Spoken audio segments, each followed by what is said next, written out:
Trump just turned Los Angeles into a war zone, not to stop chaos, but to create it. Marines on our streets, families terrified, and democracy hanging by a thread. This isn't about law and order, it's about power and fear. If this doesn't alarm you, it should. Watch what's really happening.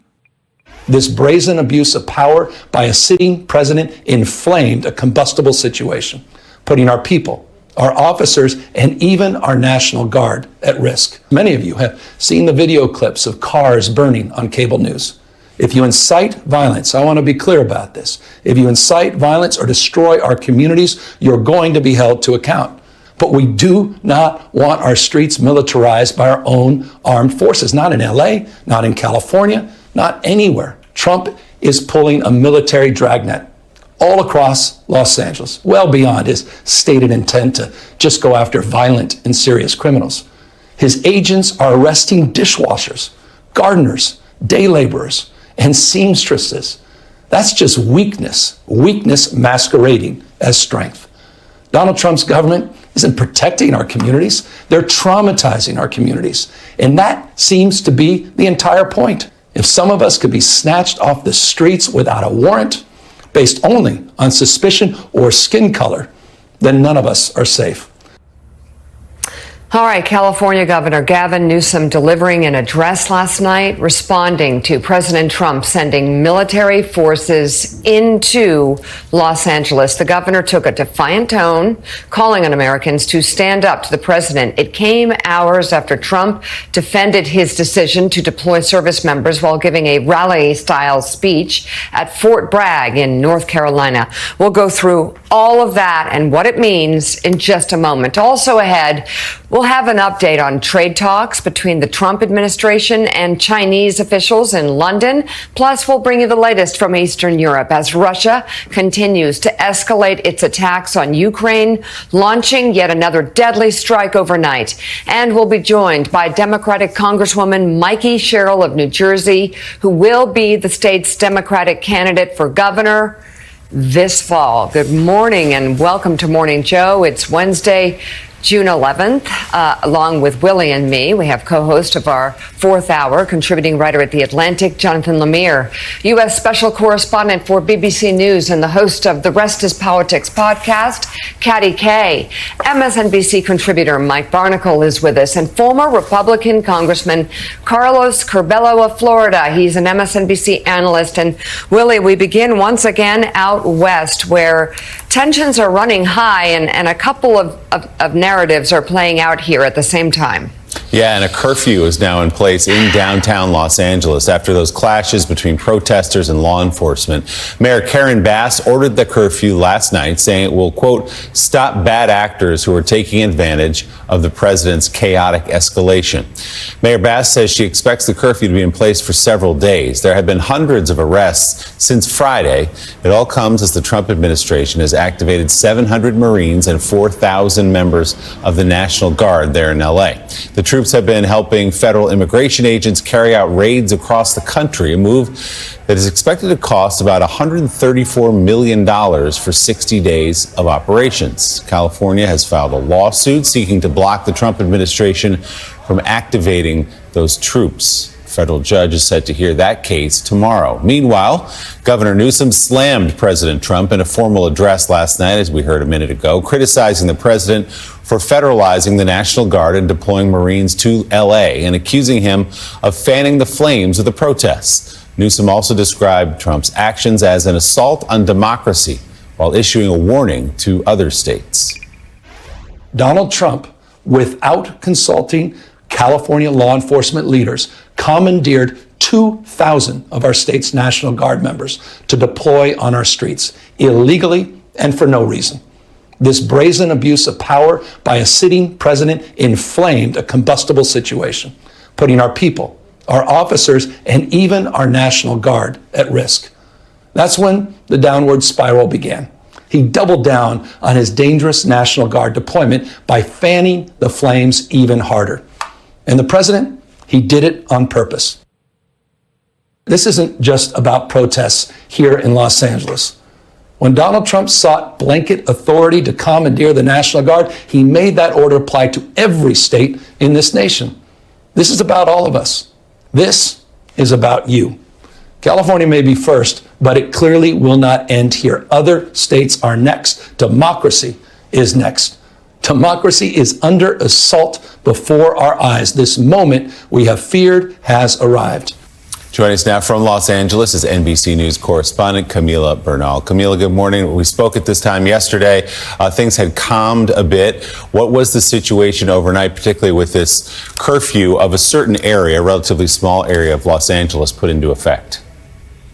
Hey, Willie, yeah, things calmed because that curfew is still in effect for another 3 hours or so here in Los Angeles. But we did see a number of arrests after that curfew went into effect at 8 p.m. local time last night. A huge law enforcement presence, essentially getting everyone off the streets last night. And like you mentioned, Karen Bass really pointing out that LA is about 500 square miles, and you're only getting that curfew in about 1 square mile of this city. So that should give you some perspective as to how large these protests are in comparison to all of Los Angeles. There's been a large law enforcement presence, not just last night during the curfew, but really throughout the entire day and the last couple of days, largely made up of state officials and the local police department here. And they have been pushing protesters out of the way, essentially, when they go into the 101 freeway, for example. And we are getting an updated number of those arrests. They started out Saturday with just 27 arrests, then on Sunday 40 arrests, then on Monday 114, and then yesterday, before that curfew went into effect, they had arrested 197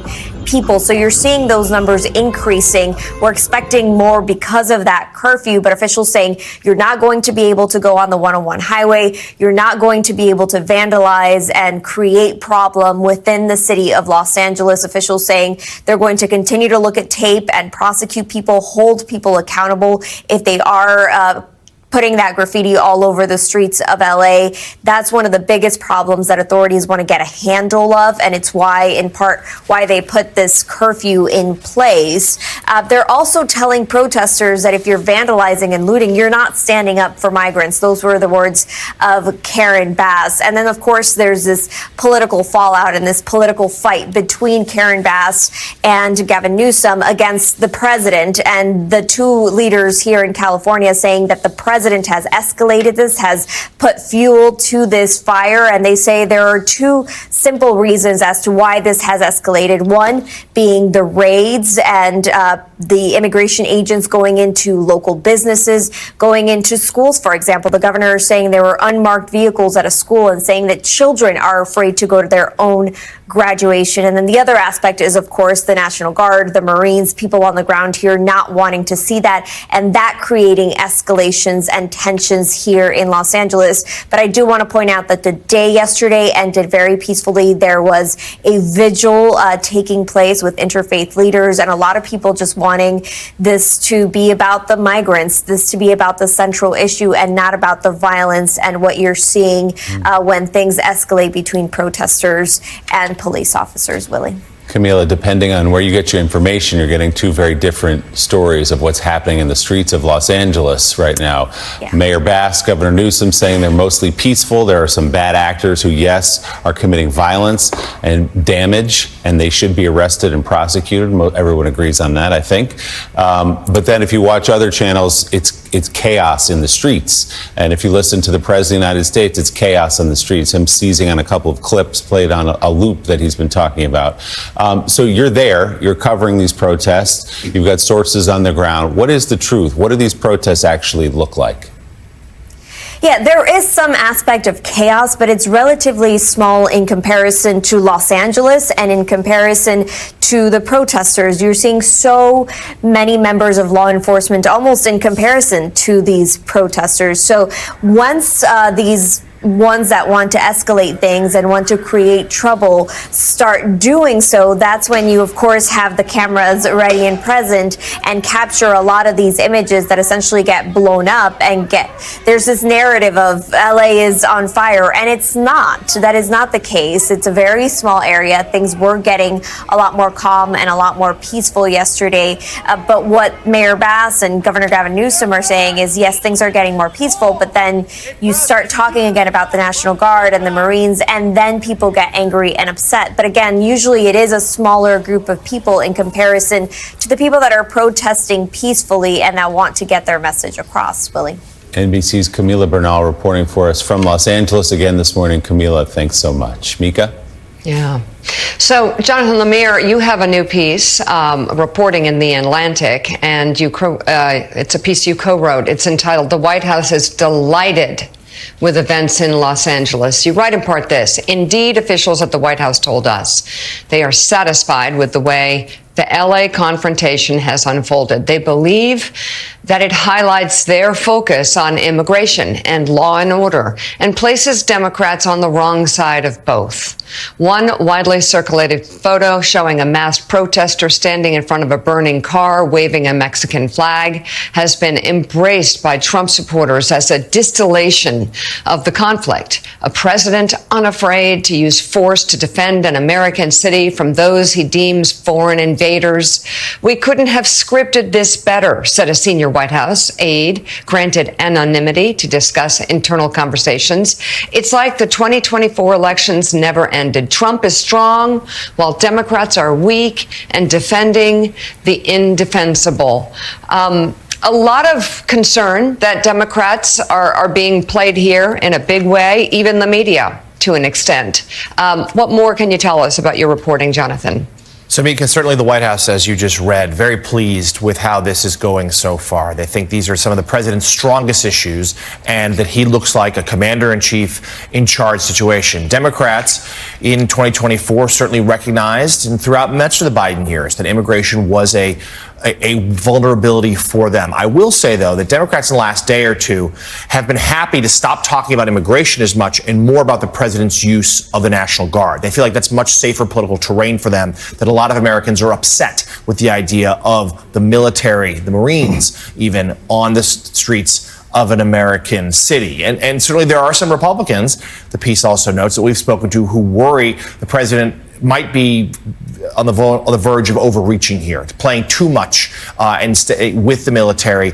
You know, he is certainly in 2020 was talked out of deploying the National Guard as much as he would have wanted. They did some, but not as much as he would have liked. He, of course, as we have talked about yesterday, even in 2020 asked his military leaders if it would be okay to shoot protesters in the legs. He was told absolutely not. You can't do that. This time around, I mean, he certainly hasn't invoked the Insurrection Act yet, but we heard from him again yesterday saying he's thinking about it. He seems more willing to take that extra step, and certainly he's surrounded by much more about yes men this time around. So yeah, Mika, you know, a few White House aides I talked to, look, they like this show of force. They don't want there to be violence, the aides said. They recognize if there is a full-fledged clash between the military and protesters, that's not good for anyone, obviously. It also would create more scenes of chaos, and they think that would turn off Americans across the country.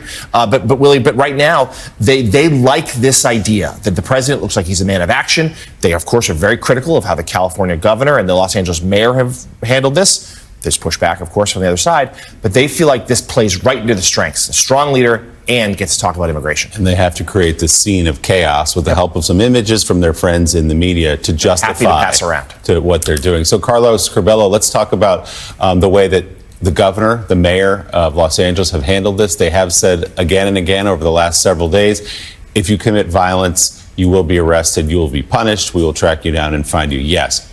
That said, they believe the Los Angeles Police Department is more than equipped to handle demonstrations of this size and to make the arrests they've been making without the help of 4,000 National Guard troops and 700 United States Marines.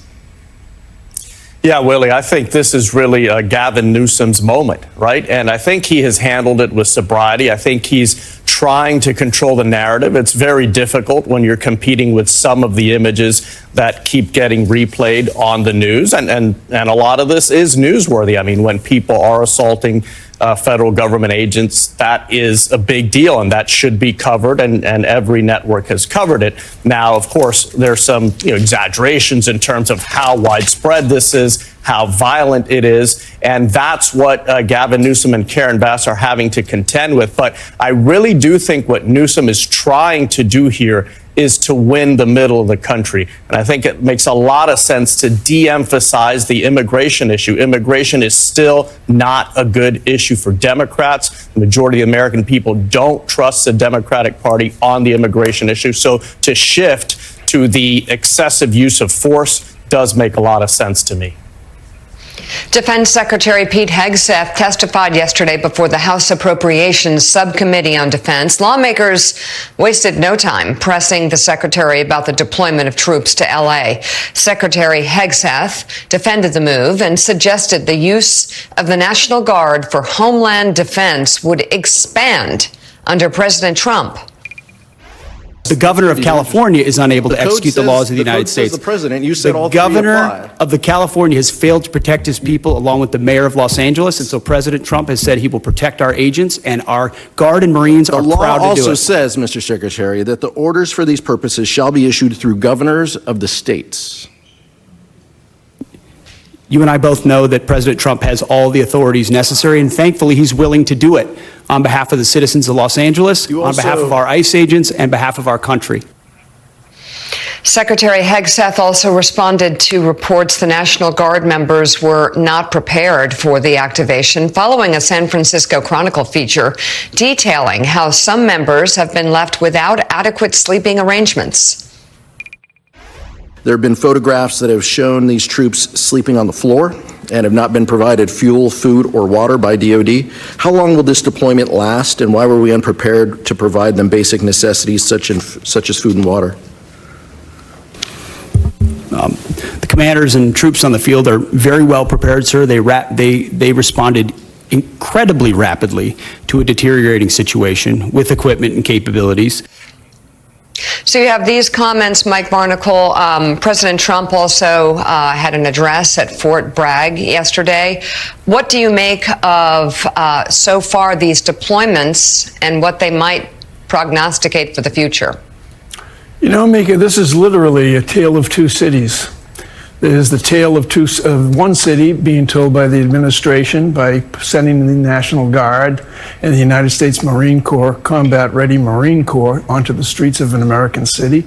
Then there's the other tale of another city, Los Angeles itself, and when told by the mayor of Los Angeles, Karen Bass, and the governor of California, Gavin Newsom, you realize the facts of the tale of the two cities. And the facts are that Los Angeles is calming down, that there are no riots in the streets, that the activities of the protesters is confined to about 4 or 5 square blocks in a city, a tumultuous, large, sprawling city in America.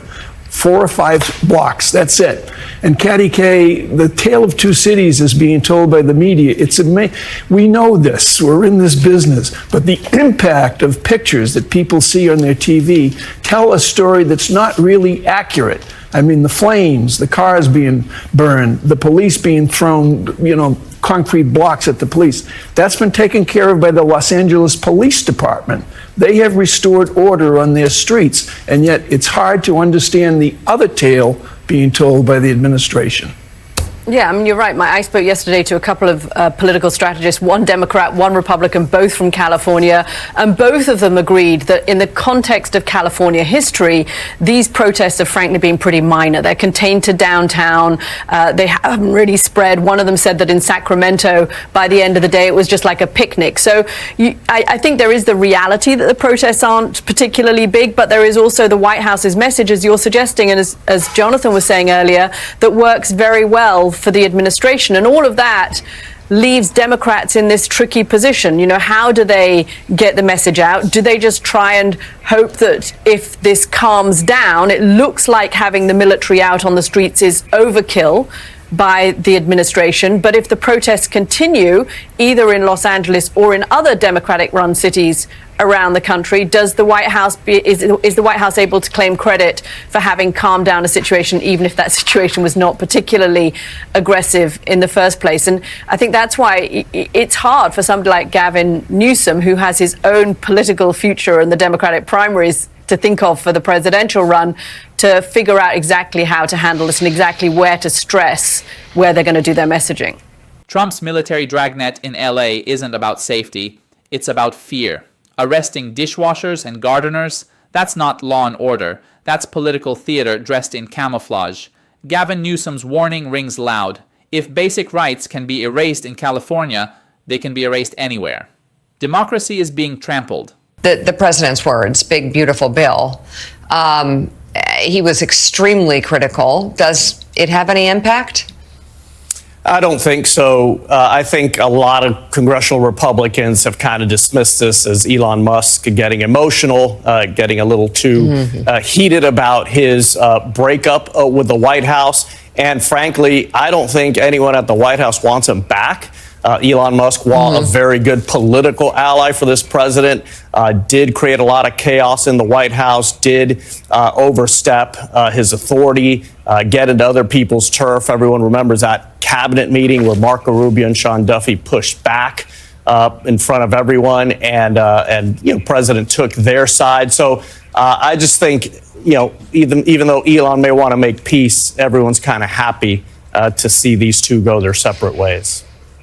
Yeah. All right. Moving on with the headlines. South Korea has. It is. It's an important endorsement. A 3-term mayor of New York City, Jonathan Lemire, Michael Bloomberg, interesting to see his statement in the endorsement. He goes, look, he's not perfect. Sort of acknowledging some of the flaws that a lot of New Yorkers see in the front runner in this race. Yeah, it's in some ways captured the mood of the city about this race, where it feels like every candidate, there are some real misgivings about it. And, Governor Cuomo, he is running on what he says is a strong managerial run, but we know his time in office ended with scandal. And of course, he received a lot of criticism for how he handled some of the parts of the COVID pandemic. And it is a tightening race. We have seen Zohran Mamdani really make some inroads here. He seems to be the leader, Mike, of the non-Cuomo division, although we certainly could hear from, we had the city council speaker, Adrian Adams, here yesterday. She was impressive. It was. Brad Lander and other candidates still very much in the mix. Also, because it's ranked choice voting, it's hard to know what to make of this. And we also truthfully haven't had a public poll in a while to really give us a snapshot of the race. Yeah, the ranked choice voting is interesting. I haven't seen the ballot. Has anybody seen the ballot? I don't know what the ballot looks like. I don't know how you do ranked choice voting, but the Bloomberg endorsement is huge. Because I think a lot of people in New York City residents, no matter what borough you live in, you realize that the city it's made a difference when Bloomberg was mayor, just administratively. Things went better in the city when he was mayor because he's an administrator. He knows how to run things. And if you look around the playgrounds in this city, over in Brooklyn, your neighborhood, the playgrounds that were built, things that were made accessible to more citizens of the city during the Bloomberg administration, I think that's going to have an impact, a big impact on the race, his endorsement of Andrew Cuomo. Next door in New Jersey, the race for governor is now set. Democratic Congresswoman Mikey Sherrill and Republican Jack Ciattarelli have won their party's primaries in the Garden State. That's according to NBC News projections. Their victories set the stage for what will be one of the most closely watched races of the year. We are in an American crisis, but not in a war for independence, in a fight for our future. The fight for justice, for liberty, for opportunity, and for prosperity. And once again, it is New Jersey's responsibility to lead this great nation. Tonight, we took the next step in achieving our mission with a clear and convincing primary victory. Tonight, because of you, we won all 21 New Jersey counties.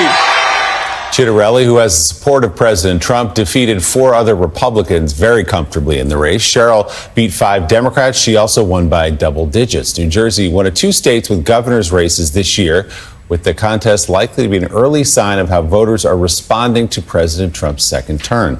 And we will speak to Congresswoman Sherrill about her primary win when she joins us in our next hour. Carlos, this is a fascinating race because there are, as I said, so few governor's races this year, but also because of what it sets up, which is a Trump-backed Republican in a blue state that got a little less blue in the last presidential election, and a moderate Democrat, a very impressive Democrat in Mikey Sherrill with military experience as a prosecutor, and now hoping to be the governor. Yeah, that's right, Willie. I think Democrats, in nominating Mikey Sherrill, really have set themselves up to avoid the type of surprise loss that almost happened there in the last election after President Biden had won the presidency, right? That was a close call for Democrats. And then President Trump came a lot closer to winning the state than they would have liked last time. So Mikey Sherrill, a centrist candidate, not just in her policies, but also in the way she carries herself and her demeanor. It seems to me that that's the best type of candidate for Democrats going into this fall. All right, former Republican Congressman Carlos Curbelo, thank you very much. The White House is giddy watching cities burn because chaos gives Trump an excuse to parade Marines through neighborhoods like a tin pot dictator. They don't want calm, they want control. And they're using fear of immigrants as the excuse to militarize your streets. This isn't leadership, it's authoritarianism in real time. 33 past the hour. Ukraine and Russia have carried out a prisoner swap. It involved an unspecified number of sick and wounded troops and happened just hours after Russia targeted Ukrainian cities with missile and drone strikes. Joining us now from Kyiv is NBC News chief foreign correspondent Richard Engel. Richard, what more are we learning at this point? Good morning. There were more Russian attacks overnight against Ukrainian cities, more civilian casualties, according to local officials. There is still no ceasefire here. But after this latest exchange of prisoners, there is renewed hope that there'll be more prisoner swaps. Dozens of Ukrainian prisoners of war were freed in an exchange with Russia. They were greeted to a hero's welcome at a hospital north of Kyiv. But they looked like the living dead, gaunt, heads shaven, their bodies broken, and some said beaten. Oleksandr Kulkov told me he was a prisoner for over 3 years and that the Russians broke his ribs. If nothing was already broken, they would break it, he said.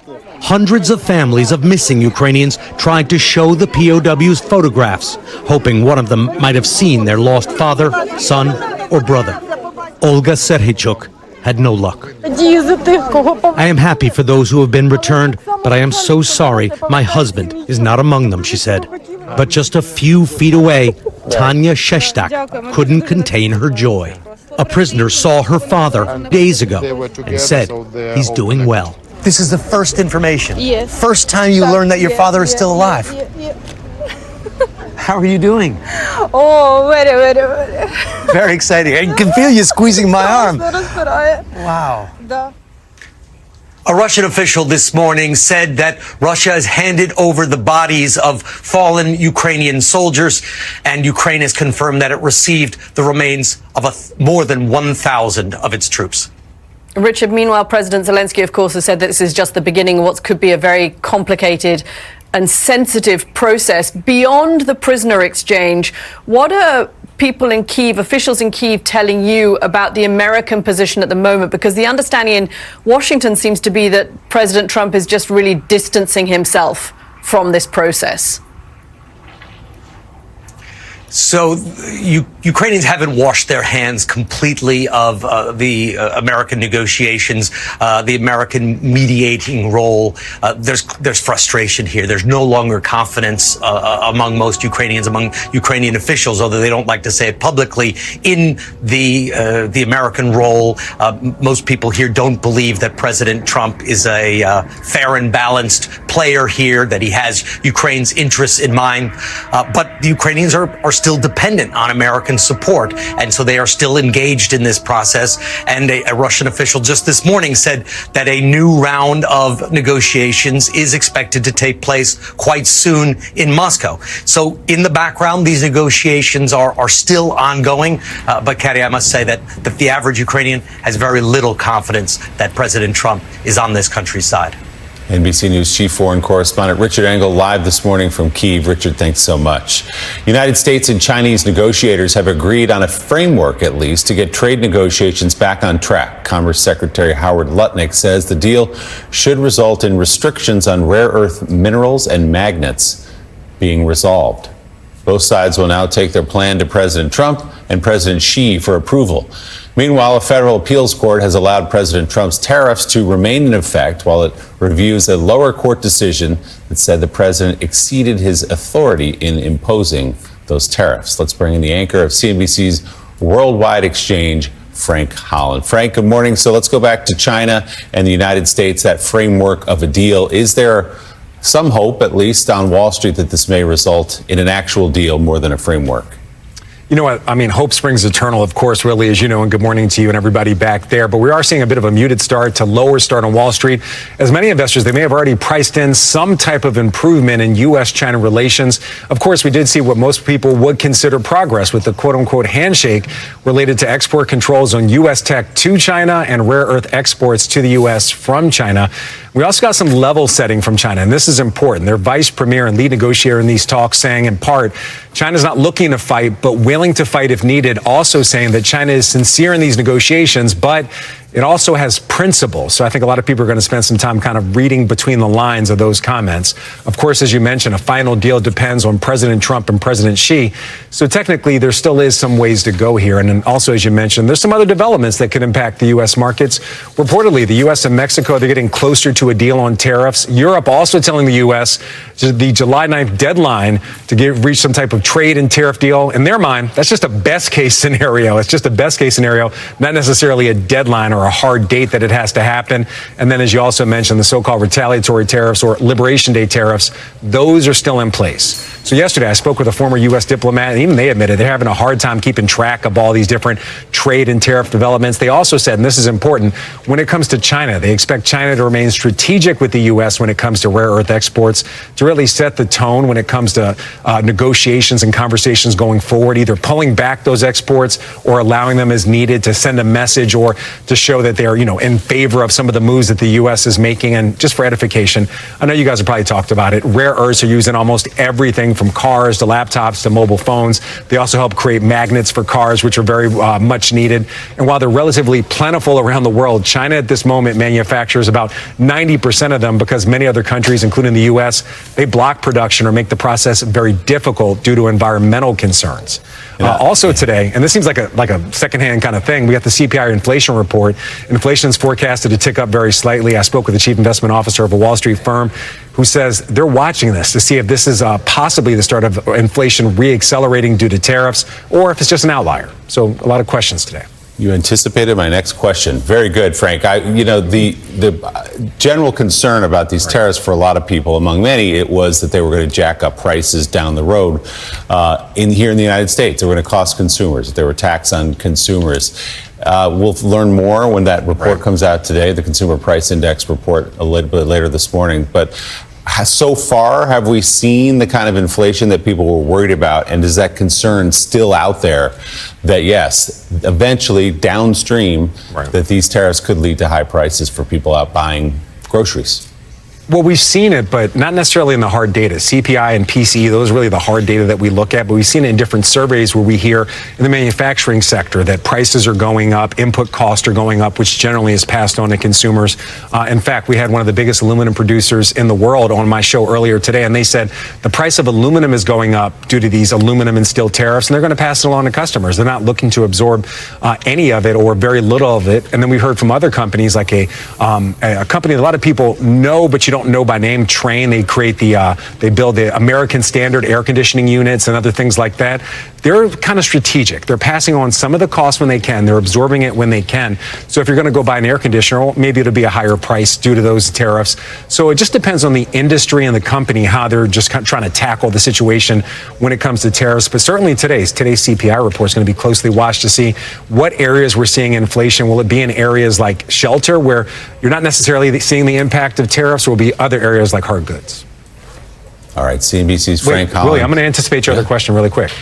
Pacers in 6. Pacers in 6. Pacers in 6? Yeah. Wow. I wouldn't count them out as a Knicks fan. I can see what they are capable of, especially after they steal a game one where they were trailing by 15 points in the first quarter. A familiar story. So not counting them out. That next game is tonight in Indiana. All right, Frank, thanks so much. Still ahead. Prisoners of war returned from Russian captivity look like ghosts. Ukraine is fighting for survival, but Trump's America turns its back. While Russia bombs cities, Trump flirts with retreat. weakening U.S. credibility. This isn't foreign policy, it's betrayal. The world is watching, and democracy hangs in the balance. And are spreading across the country in response to the Trump administration's aggressive roundup efforts. NBC News correspondent Liz Kreutz has the latest. Anti-immigration enforcement protests spreading nationwide. In Austin, tear gas used to break up crowds. And in San Francisco, arrests from clashes with police. And for the fifth day in a row, protesters taking to the streets of downtown Los Angeles. There is a way to go about things, but this isn't one to just tear families apart. Protesters again briefly shutting down the major 101 freeway. Police swarming the highway, arresting 67 people. LA's mayor announcing a curfew downtown. 700 Marines soon to arrive to the city. California Governor Gavin Newsom asking a court to block soldiers from enforcing immigration laws, posting the federal government is turning the military against American citizens. President Trump saying if he did not deploy them and the National Guard, things would be much worse. What you're witnessing in California is a full-blown assault on peace, on public order, and on national sovereignty carried out by rioters bearing foreign flags. Very simply, we will liberate Los Angeles and make it free, clean, and safe again. President Trump noting the LAPD chief said Sunday the department was overwhelmed, but Chief Jim McDonnell telling us it's unclear what the Marines will do. Have you been given any communication from the federal government about Marines coming here to the city? You know, I've heard like everybody else has, mostly through the media. NBC News learning that the Marines could be used to provide security and transportation to ICE agents during their operations to arrest undocumented immigrants. Of Capitol Hill, Defense Secretary Pete Hegseth pressed by Democrats about the cost of the National Guard deployment. Could the Secretary please address the budget? Thank you. You asked about the situation in Los Angeles, and we believe ICE agents should be allowed to be safe in doing their operations. The Pentagon revealing it will cost roughly $134 million, all after new violent clashes between protesters and police. A car lit on fire, some businesses looted, including this Apple store in downtown LA. So far, more than 100 arrests have been made, and the FBI now offering a $50,000 reward for this protester who allegedly pelted ICE agents' vehicles with rocks over the weekend. This video showing a New York Post photographer getting hit in the face by a rubber bullet from police as protesters took over a major highway Sunday. While DHS confirming ICE agents carried out more enforcement operations Monday targeting undocumented gang members, Democratic Mayor Karen Bass demanding all ICE raids stop. The real solution of all of this is for the administration to stop the raids. Maria Fabila owns the black tie tuxedo just blocks from the protest. She's an immigrant herself, but does not support the protesters, saying she's been forced to temporarily close her store. What is your message to the protesters right now? I'm very scared. No good. No, it's very, very bad for the economy, for the state, California. You're scared? Yeah, very, very scared. So that's NBC's Liz Kreutz with that report. Meanwhile, in a formal address last night, California Governor Gavin Newsom criticized the president for deploying the National Guard and the Marines to Los Angeles. Trump is pulling a military dragnet all across Los Angeles, well beyond his stated intent to just go after violent and serious criminals. His agents are arresting dishwashers, gardeners, day laborers, and seamstresses. That's just weakness masquerading as strength. Donald Trump's government isn't protecting our communities, they're traumatizing our communities. And that seems to be the entire point. If some of us could be snatched off the streets without a warrant, based only on suspicion or skin color, then none of us are safe. Authoritarian regimes begin by targeting people who are least able to defend themselves, but they do not stop there. Trump and his loyalists, they thrive on division because it allows them to take more power and exert even more control. And by the way, Trump, he's not opposed to lawlessness and violence as long as it serves him. What more evidence do we need than January 6th? This isn't just about protests here in Los Angeles. When Donald Trump sought blanket authority to commandeer the National Guard, he made that order apply to every state in this nation. This is about all of us. This is about you. California may be first, but it clearly will not end here. Other states are next. Democracy is next. Democracy is under assault before our eyes. This moment we have feared has arrived. Jonathan Lemire, Katty Kay, and Mike Barnicle are still with us. And joining the conversation, we have writer at large for the New York Times, Elizabeth Bumiller, and U.S. national editor at the Financial Times, Ed Luce, joins us. He is the author of the new book entitled Zbig, The Life of Zbigniew Brzezinski, America's Great Power Prophet. It is a great book. So, Ed, you write in your piece entitled Trump is Coming for the Enemy Within, and you explain why you expect other American cities, as we heard from the California governor as well, to experience what is happening in Los Angeles right now. And you write in part this: ICE is Trump's crack agency. Its agents are raiding restaurants, law courts, retail centers, and day labor assembly points across the country. Trump's big, beautiful budget bill will earmark $185 billion for immigration enforcement, including ICE, which is more than the annual military spending of the UK and France combined. Wherever ICE raids trigger protests, Trump can send in the troops. Expect Chicago, San Francisco, Denver, and other cities to feature soon. Do not expect Trump to back down. Stephen Miller, his militant henchman and deputy chief of staff, wants 3,000 immigrants a day deported and brands opposition to ICE raids as insurrection.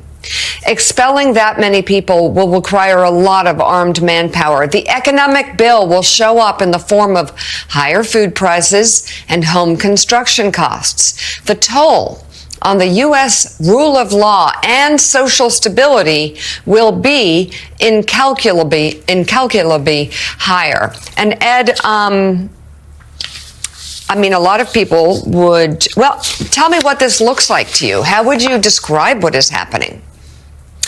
So when you have, before we even get the National Guard and the Marines, the 4,000 or 5,000 of those have been put in, when you get these ICE teams fully empowered, really the sort of shock troops of this administration are going to get massive increases in funding, by the way, to fund what Stephen Miller calls the 3 Ps, prisons, planes, and personnel, a really big expansion. Already, these people are dressed in tactical battle gear. They're dressed in military-style operational gear, often brandishing submachine guns, arresting dishwashers, etc., and storming, Home Depots like they were in Fallujah.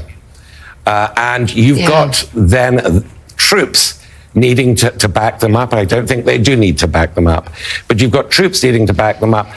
Imagine how this looks to the rest of the world. Trump yesterday mentioned that the US, LA, will be hosting the Olympics next year. Imagine what message this is sending, that he and members of his administration are saying LA is not a city of immigrants, it's a city of criminals. That is what Kristi Noem said. And of course, what she meant by that is immigration is criminal. Imagine the message this sends about the United States, that you need troop-reinforced people in Iraq war-style battle gear to arrest undocumented migrants, and not, as the case may be, because these people are not able to differentiate clearly. So I see this as a Rubicon being crossed. This is an extremely dangerous moment for the U.S. Republic. President Trump spoke about that deployment of troops to Los Angeles during a partisan rally-style speech yesterday at Fort Bragg in North Carolina in front of an audience of active duty troops. And for a little news for the fake news back there, the fake news. Ladies and gentlemen, look at them. Look at them all. Oh, what I have to put up with. Fake news. What I have to put up with. I got to talk to my friends here today. This is a record crowd. You never had a crowd this big. That's an honor. You think this crowd would have showed up for Biden? I don't think so. I don't think so. In Los Angeles, the governor of California, the mayor of Los Angeles, they're incompetent. So that event yesterday where he talked about his critics, talked about the press, he talked about the Democratic leadership in the state of California drawing boos and cheers from a crowd of active duty troops, raised the alarms for not just Democrats, but Republicans and anyone who's served in the military, as the president sort of presenting this as his military and politicizing the troops and sort of egging them on to cheer and boo his opponents. I mean, the inappropriateness of this. We heard sounding the alarm from many ex-military types as well. First of all, these are active duty troops who are, of course, ordered to be there to be with the commander-in-chief. Right. So, sir, yes, you're going to have a big crowd because that's how this works. But the fact that it was a campaign speech and he made it a political speech and got reactions from the military, and you're right, Willie, framed as his military. And Mike Barnicle, it's not just yesterday at the newly renamed Fort Bragg, because it is what we're seeing in Los Angeles with the National Guard being deployed there over the objections of that state's governor, also Marines in the area standing by. And let's not forget what this weekend brings when the President of the United States is having a military parade on his birthday. Yes, nominally to celebrate the Army's 250th, but it's very much intertwined with him. He is making that clear. He's like, this is my military. I can use it as I want, including on the streets of American cities. You know, I haven't figured out why it happened because it just happened a few moments ago. But I became enormously sad watching the President of the United States fumbling through that address that he gave down at Fort Bragg yesterday. He is a man apart from history. He is a man who seemingly writes his own history of himself with each and every appearance. He's in front of a group of young people who have volunteered and joined the United States Army, potentially to defend the United States at some point in time in combat or otherwise. But they're there on their own, okay? And yet he's talking about Joe Biden. He's talking about what he did. He's talking about his crowd, his military. He is a man apart from history. And this is a sad moment for this country as we seemingly sleepwalk through the dangers that are presented to us each and every day. By whom? By Donald J. Trump. Well, and the president, Mike, mentioned several times that if anybody protests his military parade Saturday, they will be met with heavy force. So it's just everything feels a little upside down. David Ignatius has a new piece for the Washington Post entitled Democrats ignored border politics. Now the consequences are here. In it, he writes in part, Democrats have gotten the border issue so wrong for so long that it amounts to political malpractice. Democrats' mistake over more than a decade has been to behave as though border enforcement doesn't matter. Again and again, the short-term political interests of Democratic leaders in responding to a strong faction within the party won out over having a policy that could appeal to the country as a whole. California Governor Gavin Newsom's smart pushback doesn't get Democrats out of addressing an issue for more than a decade. Do they have the courage to enforce the border themselves? And columnist Jason Riley has one for the Wall Street Journal entitled The LA Riots Hand Republicans a Political Edge. He writes in part, quote, Mr. Trump is back to denouncing violent street protests again, but only a fool would believe that his law and order rhetoric is based on principle rather than political expediency. The party out of power is learning again that elections have consequences. What Democrats apparently haven't learned is that street chaos and those who defend it plays to the president's political strengths. Protesters in Los Angeles who are torching vehicles and defacing public buildings with calls for violence aren't helping their cause, nor are Democratic officials who are unwilling to acknowledge the role that their crime-friendly policies have played in bringing matters to a head. Inevitably, Mr. Trump will overplay his hand. The question is whether Democrats will have the credibility with voters to take advantage when that happens. Elizabeth Buehmeller, the question will be for Democrats is how to turn this narrative around, because it's very clear to close political watchers and to strategists what Trump is doing here. But I think, to Jason's point in the Wall Street Journal, Trump has the edge here. Yes, this is a really, really tough one for Democrats. Right now, there is a lot of concern that the White House is very happy with these protests. They're very happy with how Trump has handled it so far. Again, as we've said here, it's playing into their greatest wishes that he would be seen as the strong man who can, bring calm to a chaotic country, even if the National Guard and the Marines are helping to cause that chaos. As Ed said, I think we're going to see more National Guard in other cities around the country.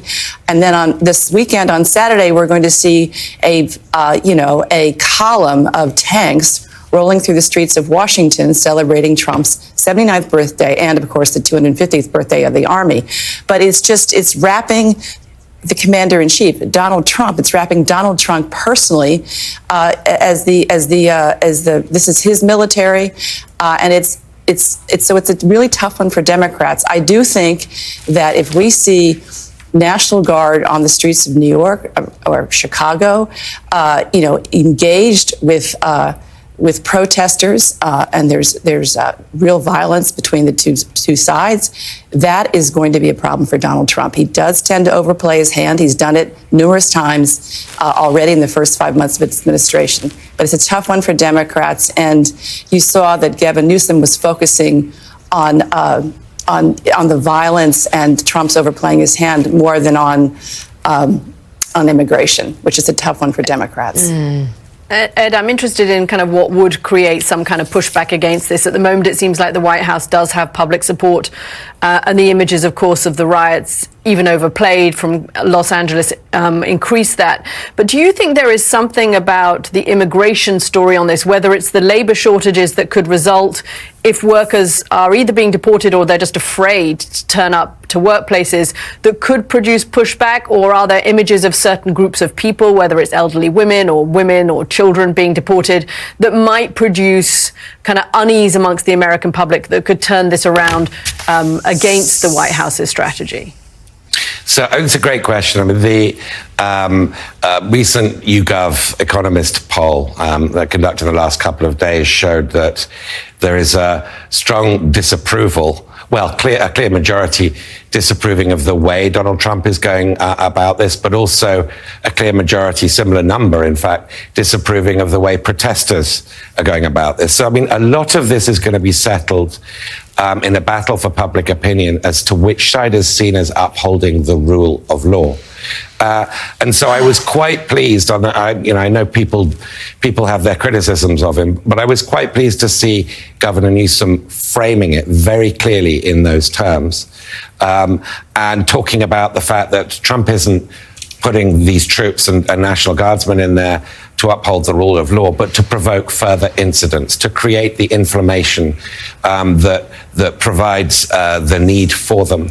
And so it's absolutely clear that you need some kind of a leader of the opposition in this non-parliamentary system, some kind of a Martin Luther King figure who can say this has got to be disciplined. We've got to punish any rock throwers, any Molotov cocktail throwers, anybody who attacks Waymo taxis or storefronts. We have to be absolutely disciplined and clear about what we are battling for here, which is due process, which is the rule of law, which anybody on this to which anybody on this soil is entitled. And so I think that is the key battle here. But it's good to see, it's going to be governors who are going to be leading this, because the battlegrounds are going to be in blue states and in big cities. Tear gas in Austin, Marines in LA, ICE raids nationwide, all under the guise of order. But Trump isn't stopping criminals. He's terrorizing immigrants and rounding up the vulnerable. This isn't liberation, it's occupation. If this is how he uses troops now, imagine what he'll do if re-elected. Boston, Chicago, Dallas, Atlanta, and elsewhere have gathered to protest the Trump administration's tough stance on migrants and its aggressive roundup efforts. NBC News has counted at least 25 rallies and demonstrations in cities across the United States since Monday, with more planned in the coming days. That includes hundreds of protesters who gathered yesterday in Lower Manhattan near a large government building that houses federal immigration offices and the city's main immigration court. Joining us now here in studio, New York City Police Commissioner Jessica Tisch. Commissioner Tisch, good to see you. Thanks for being here. Thank you for having me. We see what's playing out in Los Angeles right now. We can talk about that in a minute, but let's stay here in New York. What was it like down in Lower Manhattan last night and yesterday, and what are you expecting in the days ahead? You know, the NYPD has been dealing with daily protests really since October 7th of 2023. Last night, we had one in Lower Manhattan around Foley Square, which is, as you mentioned, near where the federal building is. In total, we saw about 2,500 people, largely peaceful. We did have a group of about 200 who were looking to sow a little chaos and disorder. And at the New York City Police Department, we will not tolerate that. We made about 86 arrests. Our cops did an incredible job. They made sure that everyone has the right to protest peacefully. But if things get out of hand, you break the law, they'll step in and make arrests. And that's exactly what they did, quickly and swiftly. I don't think anyone has any doubt that the New York City Police Department could handle widespread protests. But if, for example, President Trump were watching from his Oval Office and saw a few images of violence, windows being broken, things that looked like civil disobedience or riots in New York, and said, I'm sending in the National Guard, what would be your reaction to that? Yeah, you know, watching what was going on in California, I spent the weekend on the phone with our federal partners in New York City, the head of the FBI in New York, Federal Protective Services, Homeland Security investigations, and the message that I delivered to them was very clear. At the New York City Police Department, we are expert in policing protests. We have lots of practice at it, and our cops are the best of the world. It is our responsibility to maintain safety and order on our streets, and we will not abdicate that responsibility. So have you learned anything watching what's happening in Los Angeles? Take any lessons away if the protests in New York get bigger, which they may on Saturday? There's a large event planned. What do you take away from these images we see out of LA? You know, in New York City, we have a special unit called our Strategic Response Group. And what this unit of several hundred cops does professionally all day, every day, is police and work with protesters. And so they are really expert in it. Generally, we'll have a heads up about where protests are going to occur. We have a lot of practice and experience. And so these cops in our strategic response group really know how it's done. And we've spent the weekend seeing what was going on in LA, organizing the rest of the department so that if we have to call on other resources, additional resources, that we can bring them in swiftly. So the Trump administration is blaming the incidents out in Los Angeles on protesters against ICE agents who were working there in the city, on the outskirts of the city. And now the National Guard, President Trump is saying even this morning, is needed to protect these ICE agents. Can you talk to us about what's happening here in New York City when ICE agents are on the ground in the 5 boroughs trying to find raids, make arrests? Is NYPD consulted on that? How does the operations go down? And have you seen any issues where NYPD would be needed perhaps to provide additional security? No. So in New York, we have very strong sanctuary city laws. And as part of those laws, the NYPD's policy and my policy is very clear. We do not engage in civil immigration enforcement, period. We don't know where ICE is in the city. We don't know when they're conducting raids. We don't know where they are conducting raids. Our responsibility is to maintain safety and order on our streets. We will not tolerate people blocking streets, people blocking entrances to buildings, people blocking cars, chaos, violence, or disorder, and we will stamp that out when it appears. So you'll tell me if I'm wrong here. So we have in the city of New York right now, in every borough, we could potentially have ICE agents masked, as they usually are, going into wherever they go to extract what they claim to be people here illegally, with no coordination between the New York Police Department? That's right. The sanctuary Isn't that dangerous? The sanctuary city laws in New York City are very clear, which is that we cannot and we do not at the New York City Police Department participate in civil immigration enforcement. That is the law, and at the New York City Police Department, we will follow the law. what our cops have done, and certainly they showed last night, is an extraordinary job ensuring safety and security in our streets, allowing people the important right to be able to protest safely, but stepping in and taking action when we see chaos. I'm going to ask you generally about crime in New York City right now. We know murders are down just in this last year. Violent crime is down. Subways, there's a greater police presence on the subways, which makes people feel better about it. And this quality of life unit, we had Mr. Shell was here with us a few weeks ago, sort of rolling out that new initiative. Chief Shell was saying effectively, if you see quality of life, little stuff on the street that's annoying in some cases or can be worse, you can call a number and we're going to get on it quickly.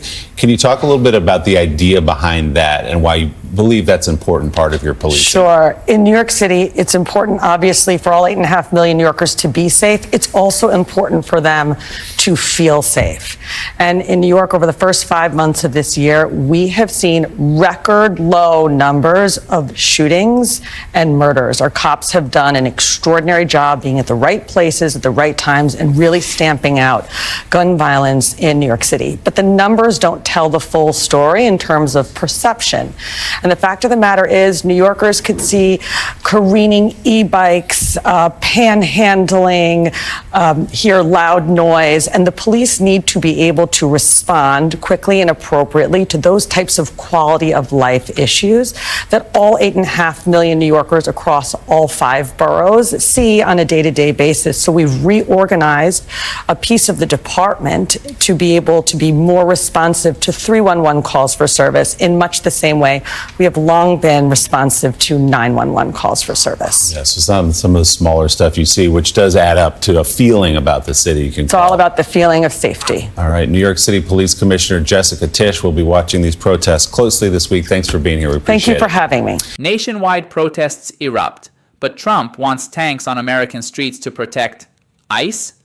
Meanwhile, New York proudly says no thanks. Mayor Bass and Governor Newsom see the truth. The troops aren't restoring order. They're escalating violence. This is Trump's America. Chaos he created, only he claims he can solve. Our campaign is about people, not politics. It's about vision, not division. We won because of our positive energy. We won because we talked about the issues that matter. The critical issues facing our state and my plan for a safer, more prosperous, and affordable New Jersey. A state like this is not going to be led by a Trump lackey like Jack Ciattarelli. I am ready to shake up the status quo. And Jack is the status quo. Democratic Congresswoman Mikey Sherrill and Republican Jack Ciattarelli have won their party's primaries for governor in New Jersey. Sherrill, in her victory speech last night, slammed her GOP opponent, whom she'll face off against this November. Ciattarelli won the Republican primary following an endorsement from President Trump, and Congresswoman Sherrill joins us now. It's great to have you back on Morning Joe. So tell us what your message to the voters would be as to why you should be the governor of New Jersey, and that would make you having arguably the most impressive resume of all time, bar none, given all the different incredible jobs you've already held. Well, thanks so much, Mika. Great to see you. And yeah, we had a great result last night. Almost 800,000 people showing up in the Democratic primary. That's record setting. The people of New Jersey are ready to take on this fight. And I think what you saw is that it is an indictment against the failed policies of Donald Trump, the constant attacks on our economy, on prices, on our rights and freedoms. And we know Jack Ciattarelli would be more of the same. I mean, he is basically at every turn worked to show Trump that he would just do whatever Donald Trump wants him to do. And I think what we saw last night was that that is not what the people of New Jersey want to see. Congresswoman, good morning. Congratulations. Good to see you. I can confirm in a nonpartisan way your Jersey credentials because I saw you once at a Bruce Springsteen concert holding a sign that said Jersey Girl. actually making a request to Springsteen. And he played it. Remember, Willie? He played it. He played it. So your cred is intact. So let's talk about your opponent, Mr. Ciattarelli. Donald Trump has supported him fully. He, in fact, said that Jack Ciattarelli is 100% MAGA.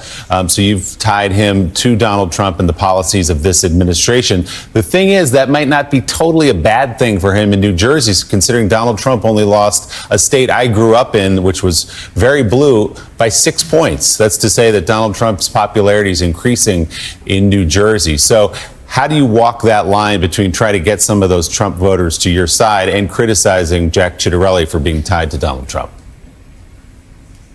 You know, Willie, I think we saw last night that that is not where voters are. We saw Dems come out at almost 2-to-1 the rate of Republicans yesterday. I think the base is fired up. People are ready to go. And I've always run races where I've built broad coalitions, not just of Democrats, but of independents and Republicans, because I've always had a vision of serving the people of New Jersey. As a former Navy helicopter pilot and a federal prosecutor and a mom of 4 kids, it has always been my desire to serve the people and to create a better future for our kids. And it's not just that Jack Ciattarelli said he's going to do anything and everything that Trump wants him to do. It's that he has a record that doesn't serve the people of New Jersey. So whether it's constantly raising taxes or not supporting people in Superstorm Sandy, or really peddling the information of pharmaceutical companies who were trying to addict people to opioids. Again and again and again, Ciattarelli's put himself first. He's putting Trump first, and that is not going to serve the people of my state. Congresswoman Elizabeth Buehmiller with the New York Times has a question for you. Elizabeth? Congratulations, Congresswoman. I was going to just ask you, given what we were talking about at the top of the show, which is about immigration, and you're known as a centrist Democrat, a strong military record, obviously, but I'm curious, this will come up in your race. What do you make so far of the Democratic response to Trump's crackdown in Los Angeles and on bringing in the military? How will you navigate that, and how do Democrats navigate that? You know, I think we believe in strong public safety and keeping people safe. Violence is never okay. And at the same time, making sure we have the appropriate people in place to handle that. You just heard from about how New York is handling that in a really thoughtful way. In law enforcement, we have people trained to handle protests. It's part of our Constitution, the right to protest. And so we have law enforcement, public safety officers trained to make sure those protests go off without violence, that people can gather in the streets to register what they're concerned about. And so the lack of understanding of the difference. I've served for almost 10 years as a Navy helicopter pilot. Then I served as a federal prosecutor working closely with law enforcement. Those are 2 separate missions. And we have law enforcement that is very capable and able to handle the mission. And I think the real threat that the people of New Jersey see is that there's going to be a constant attack on our state from Donald Trump. And Jack Ciattarelli would just welcome it. He'd really turn over the state to Trump, as opposed to standing up for the people of New Jersey. He's basically professed that's exactly what he's going to do, and we see it again and again and again. So, Congresswoman, obviously the president's use of the National Guard in Los Angeles has taken the headlines of late, but this all began with over immigration and ICE agent raids there in Southern California. There have been plenty in New Jersey as well, and in fact, one of your colleagues, Congresswoman LaMonica McIver, was just indicted by a federal grand jury yesterday because she is charged with obstructing ICE agents there outside a detention center. So first, can we get your reaction to that news, your colleague being arrested? But also, what would you do as governor in a similar situation if indeed President Trump deploying ICE agents in manners like this that some of your colleagues felt inappropriate, perhaps unlawful? You know, I think what we see with these charges is over a decade of prison time because a member of Congress was exercising her oversight duties. This is, I think the people of New Jersey realize this is ridiculous. This is punitive. This is partisan politics at its worst because it's coming from the U.S. Attorney's Office, my former office, where justice should be blind. But instead, Alina Habba has pledged to make it very partisan, and we're seeing that effect right now. So here in New Jersey, we're fighting fighting for a different kind of future. We're fighting for our Constitution. We're fighting for rights and freedoms. We're also fighting so people can stay here and raise their families here. I like to say this is the Garden State where you plant your family and you grow your future. We're driving down housing costs, utility costs, and then protecting people from all those attacks they see coming from Washington. So, Congresswoman, let's talk about that future in New Jersey. So later today or tomorrow or at some point, you're out campaigning, someone comes up to you and says, listen, I'm married, I own a home, my wife is a school nurse. Between us, we make an amazing living. In my mind, it's an amazing living, maybe almost $200,000 between the two of us. I have 2 kids, one in elementary school, one a freshman in high school. I'm worried about them and their future, and I'm getting taxed up the wazoo, and we have no money. What's our future look like, and what does the future of my children look like? Well, I know exactly what I'd say because I hear these stories all the time. I've met with thousands of New Jerseyans over this campaign. I've been up and down the state from Cape May to Bergen County and everywhere in between. It's how I built the broad coalition and built that victory last night because I started by listening to people. And you're talking the talk, right? Like, people are very concerned about affordability here. The cost of housing has gone up by 50% over the past 5 years. And I have pledged to be the governor that is going to build houses and drive down those costs so families can afford to stay here. We have high property taxes, which I hear about all the time. So we need to do something differently, make sure we're sharing services so that we can drive down those property taxes, and then really investing in the future for our kids. New Jersey runs some of the best public school systems in the nation. We need to expand that opportunity to every child here in the state. Congresswoman, you came into office with a group of other women who have national security backgrounds in the Democratic field. I realize you're running for governor, and so you're focused on that and nothing beyond that. But the Democratic Party is obviously having a discussion about where the future of the party lies in terms of its leadership. Do you see people like yourself, Abigail Spanberger, Alyssa Slotkin, as the future, the next generation of leaders in the Democratic Party?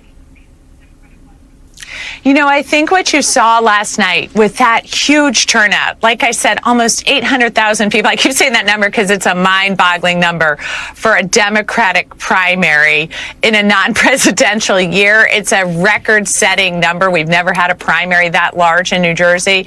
And so I think what you saw there across the country, this idea that, yeah, we are never backing away from rights and freedoms, but we have got to get down to brass tacks of governing. We have to deliver for people. And right now, in some of our states, it's just too hard for a middle-class family to make a living, to afford a house, to afford utility bills, to afford the cost here. So that is what I am laser focused on, is driving down costs and governing really effectively, as I have a history of doing. And I think that contrast with the chaos coming out of Washington, the attacks on our economy coming from Trump, the fact that Jack Ciattarelli is just going to go lockstep along with it, that contrast of a different vision, a vision of leadership, of effective governance, of driving down costs and protecting rights and freedoms, that has been compelling to the people of New Jersey. I think that'd be compelling across the country.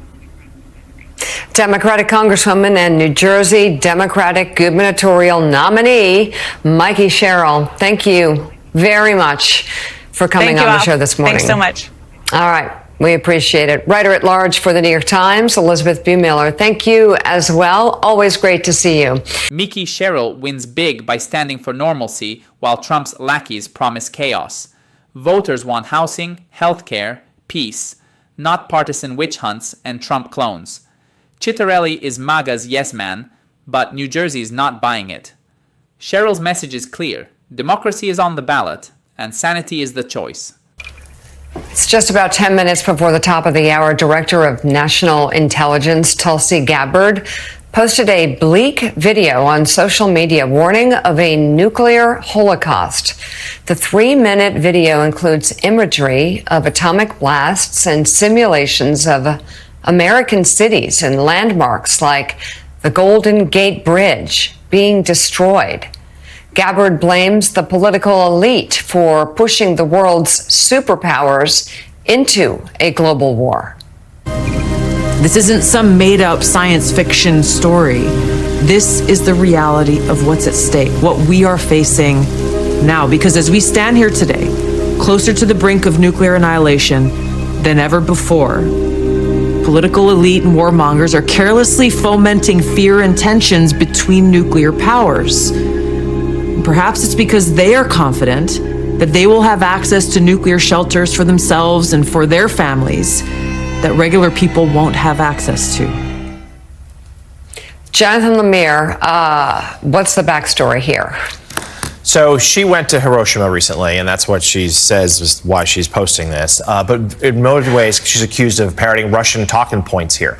That it has been from the Kremlin throughout the conflict in Ukraine that the West, that the U.S., that NATO is trying to push Russia by, punishing it for invading Ukraine, therefore putting the world on the brink of an atomic conflict. That is what she's saying here, that she's afraid that the, quote, elites want this war, and this is a warning to the U.S. and the West to not punish Russia for not agreeing to a Ukrainian ceasefire, because if Russia is punished, they might have to lash out, and we may head up towards the apocalypse. Senator John Kennedy, a Republican, said yesterday when shown this video that he thinks that Gabbard should, quote, change her meds, Katty K. So she's getting some pushback from Republicans, members of her own party. Well, she was a Democrat, but members of the Trump, those who are normally supportive of the Trump administration. And beyond the obvious Kremlin sort of shadow here, it's just plain weird.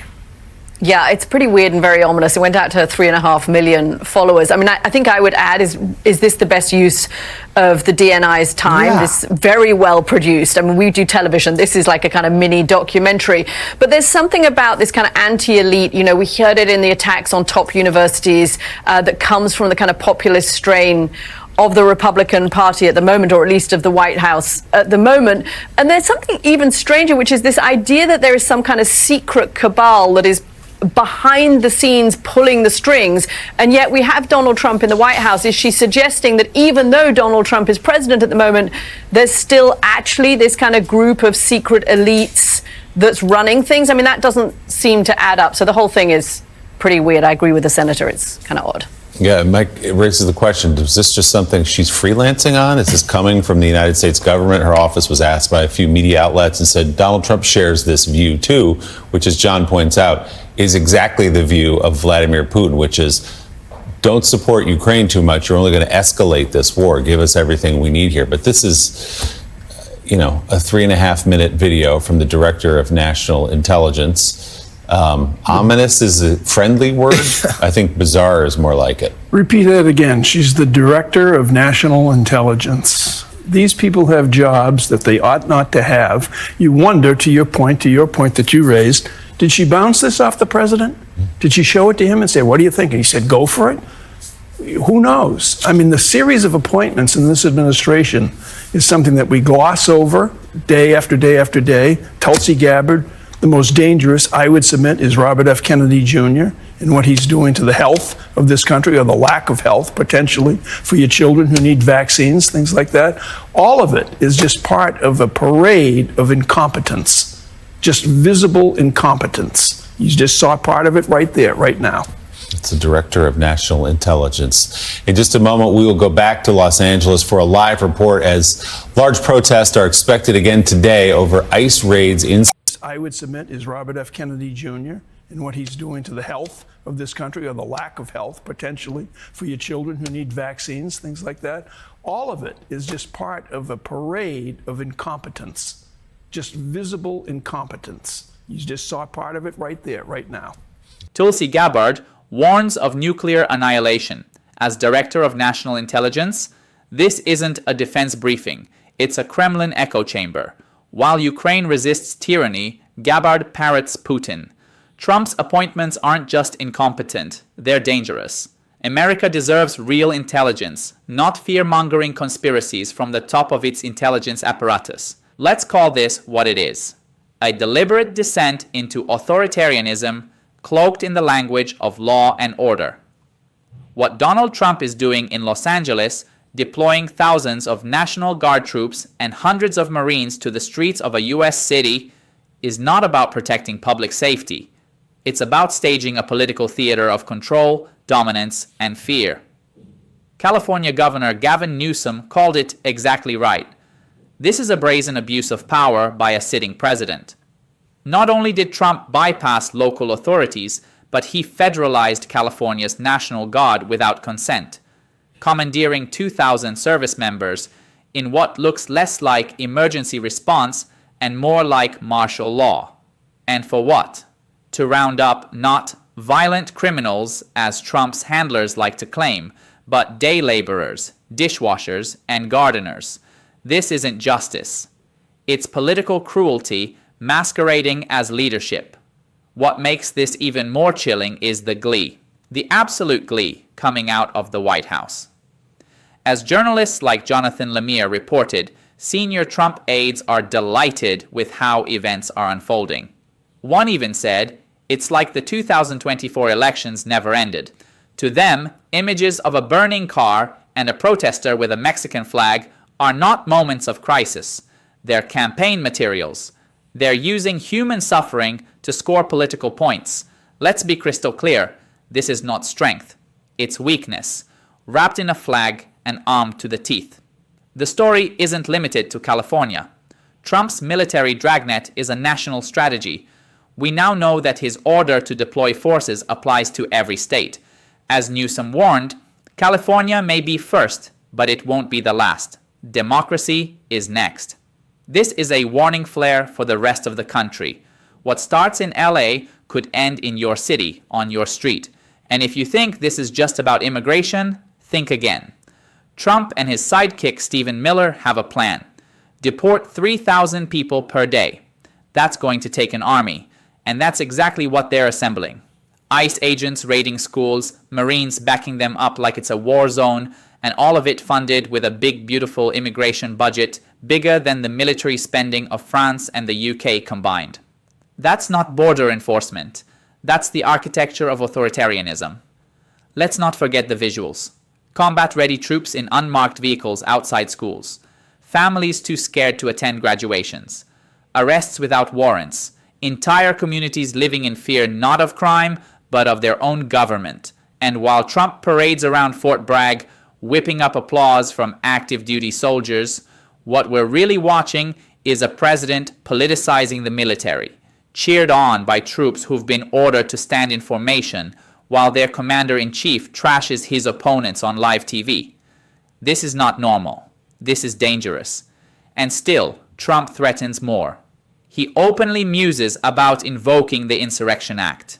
He sends a not-so-subtle message that if you protest his power grab, you'll be met with heavy force. That's not how democracies work. That's how dictatorships are born. Let's be honest. This is Trump laying the groundwork for 2028, using fear and force to divide the nation and consolidate control.